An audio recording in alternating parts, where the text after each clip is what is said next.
សូមណែនាំមុខងារ Scan QR ដកប្រាក់តាមម៉ាស៊ីន ATM របស់ធនាគារវឌ្ឍនៈដែលជាមុខងារថ្មីងាយស្រួលរហ័សនិងមានសុវត្ថិភាព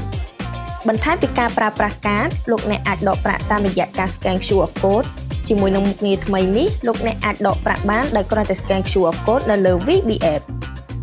នៅពេលអ្នកអញ្ជើញទៅកាន់ម៉ាស៊ីន ATM របស់ធនាគារវឌ្ឍនៈនៅលើ Home Screen សូមចុចប៊ូតុង QR Cash Withdrawal បន្ទាប់មកសូមជ្រើសរើសភាសាហើយសូមជ្រើសរើសរូបិយប័ណ្ណប្រាក់រៀលឬដុល្លាររួចជ្រើសរើសចំនួនទឹកប្រាក់ឬក៏លោកអ្នកអាចបំពេញចំនួនទឹកប្រាក់ជាក់ស្ដែងតាមតម្រូវការក៏បានដែរបន្ទាប់មកធ្វើការបើក VBF ដើម្បី Scan QR លើម៉ាស៊ីន ATM ហើយអ្នកទាំងអស់គ្នាអាចប្រើប្រាស់មុខងារថ្មីនេះបាននៅគ្រប់ម៉ាស៊ីន ATM ធនាគារវឌ្ឍនៈទូទាំងប្រទេសទាំងអស់គ្នាឃើញអត់ឥឡូវកាន់តែងាយស្រួលដកប្រាក់តាមម៉ាស៊ីន ATM ដែលគ្រាន់តែ Scan QR Code តាម VBF តែប៉ុណ្ណោះ VBF ងាយស្រួលសម្រាប់ជីវិតប្រចាំថ្ងៃ